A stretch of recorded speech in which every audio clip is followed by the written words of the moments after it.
Good morning, students. Today we are going to discuss about circulation. Circulation means परिसंचरण. परिसंचरण या परिवहन. इसमें भाग लेने वाले अंगों को परिसंचरण तंत्र या परिवहन तंत्र कहते हैं. परिसंचरण क्या है? परिसंचरण मीन्स होता है एक स्थान से दूसरे स्थान पर गति करना. जैसे आप देखते हैं कि देश में ट्रेन, बस और शहरों में टैक्सीज वगैरह हमेशा चलती रहती है. इसका क्या कार्य है? ये कुछ पदार्थों को, कुछ वस्तुओं को एक स्थान से दूसरे स्थान पर हमेशा पहुंचाने का कार्य करती हैं.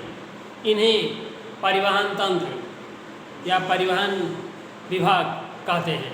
ऐसे ही हमारे ब्लड में, तो हमारे शरीर में रुधिर और लसिका एक स्थान से दूसरे स्थान पर मूवमेंट करते रहते हैं. ये भी विभिन्न पदार्थों को एक स्थान से दूसरे स्थान पर पहुंचाने का कार्य करते हैं. जैसे भोज्य पदार्थ, उत्सर्ज्य पदार्थ, oxygen, carbon dioxide, enzyme, hormones आदि पदार्थों को एक स्थान से दूसरे स्थान पर शरीर में ले जाने की आवश्यकता होती है. इसी क्रिया को परिसंचरण कहते हैं. आपको पता है कि रुधिर हमारे शरीर में एक स्थान से दूसरे स्थान पर गति करता रहता है. इसी को परिसंचरण कहते हैं. यह परिसंचरण मुख्यतः दो प्रकार का है जंतुओं में. एक हरा परिसंचरण और दोहरा परिसंचरण. एक हरा परिसंचरण आपको बहुत डिटेल नहीं जानना है. एक हरा और दोहरा मीन्स आप जानते हैं एक बार और दो बार. जैसे साइकिल पे कोई, मोटरसाइकिल पर कोई एक आदमी बैठा हो तो कहते हैं आप सिंगल जा रहे हैं तो उसे, और अगर दो लोग बैठे तो आप कहते हैं दो लोग जा रहे हैं, डबल जा रहे हैं. या इसी प्रकार से आप कापी पे कवर चढ़ाएं, वो सिंगल कवर हो तो कहेंगे आप सिंगल लेयर है, और डबल हो तो डबल लेयर.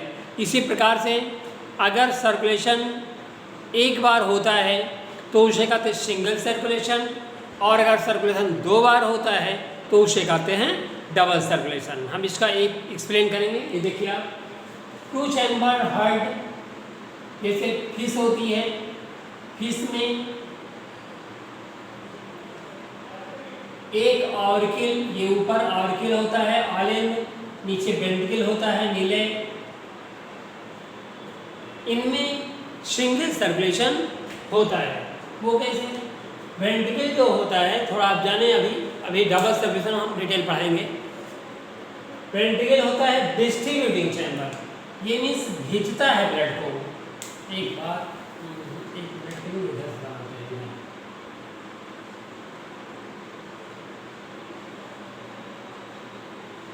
ये वेंट्रिकल है, ये ऑर्किल है. ये ब्लड को भेजता है. भेजेगा कहाँ पर? बॉडी में.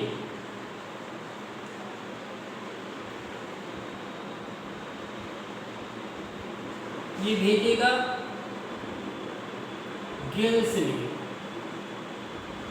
और गिल्स से जाएगा बॉडी में, और बॉडी से आएगा ऑर्किल में.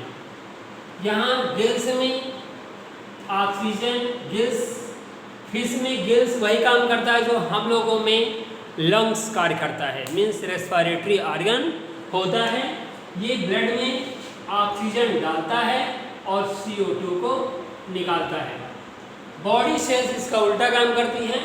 बॉडी सेल्स ऑक्सीजन को निकालती हैं और CO2 को डालती हैं. जब ऑक्सीजन डालेंगे ब्लड में, CO2 निकालेंगे तो ब्लड प्योर हो जाएगा. और यहाँ पे क्या हो गया? Blood pure blood.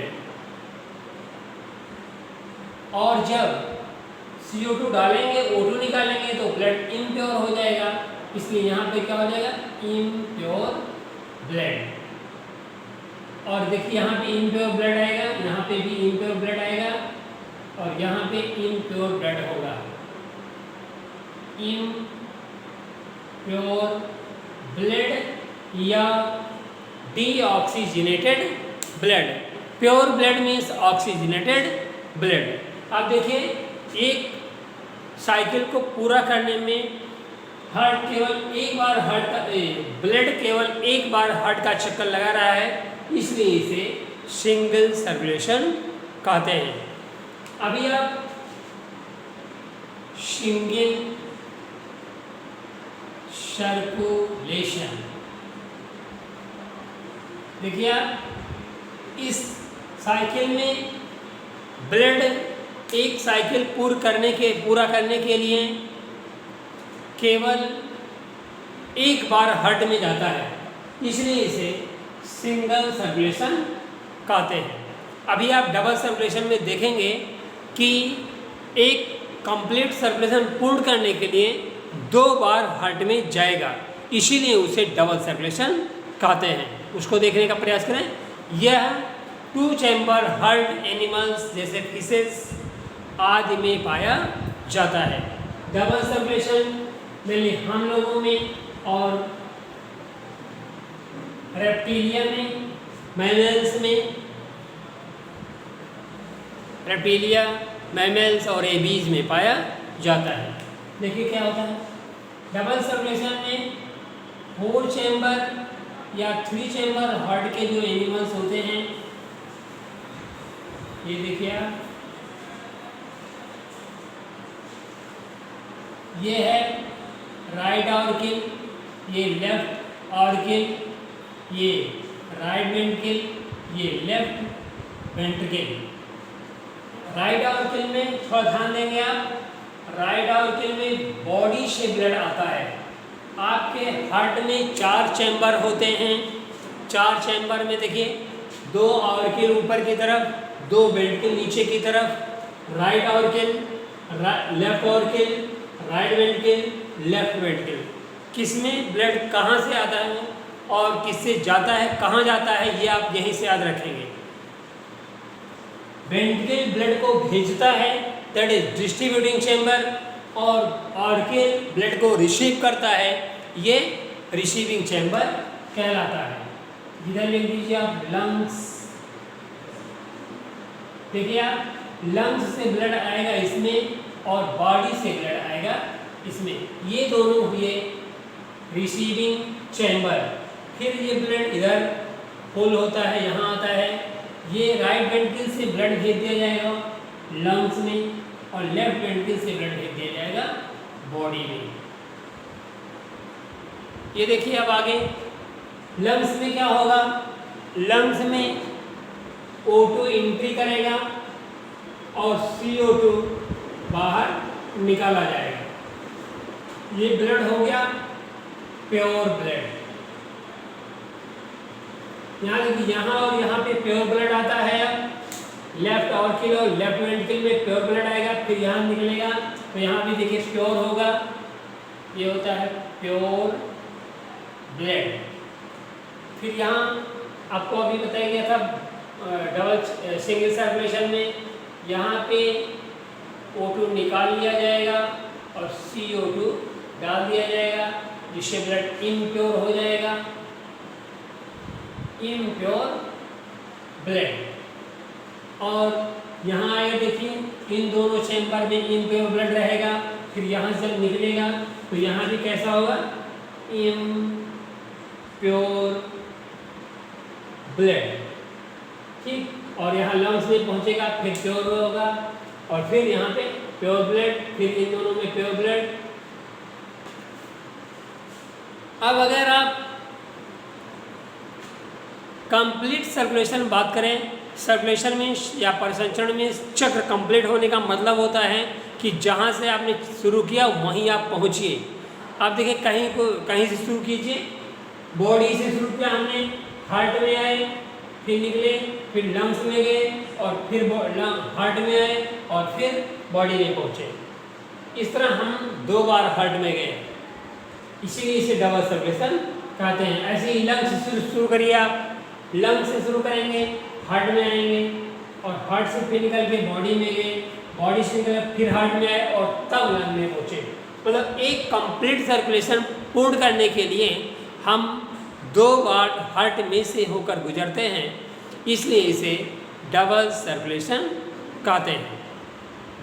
ये रहा डबल सर्कुलेशन। छोटी छोटी 1-2 बातें और समझ लेंगे इसमें, जैसे आर्टेरी और वेन किसे कहते हैं और किसमें प्योर होता है, किसमें इम्प्योर। देखिए आप, हार्ट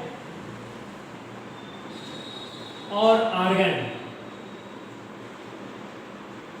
हार्ट को जो ब्लड वेसल्स ब्लड ले जाती है वो कहलाती है आर्टेरी। इस नियम में कोई एक्सेप्शन नहीं है। और आर्गन से जो वापस लाती है उसे कहते हैं वेन। इसमें कोई एक्सेप्शन नहीं, थोड़ा ध्यान दें। हार्ट से जो ब्लड वेसल आर्गन को ब्लड ले जाएगी वो कहलाएगी आर्टेरी, और जो आर्गन से हार्ट को वापस लाएगी ब्लड वेसल वो कहलाएगी वेन, धमनी, शिरा। आगे सुनिए आप, यहाँ पे हम एक चीज़ समझाने का प्रयास कर रहे हैं, वही आप समझ लीजिए, काम खत्म हो जाएगा।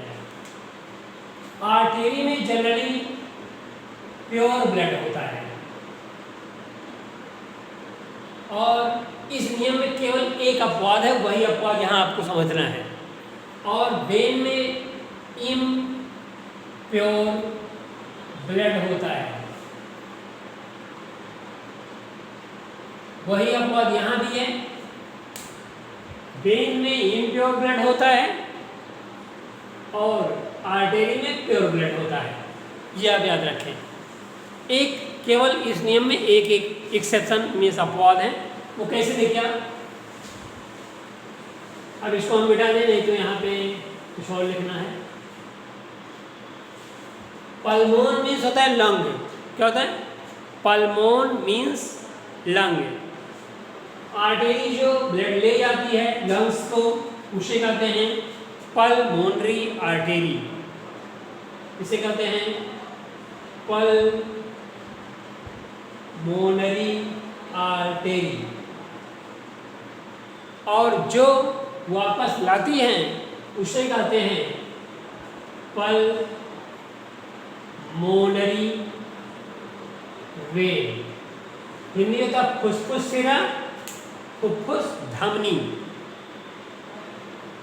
इनमें देखिए आप, यहाँ लिखा है पल्मोनरी आर्टेरी और यहाँ लिखा है इम्प्योर ब्लड। इम्प्योर ब्लड, इसका मतलब पल्मोनरी आर्टेरी, अभी लिखा था आर्टेरी में प्योर ब्लड होता है, लेकिन पल्मोनरी आर्टेरी में इम्प्योर ब्लड होता है। ये एक्सेप्शन है इस ला का, अभी मैंने बताया।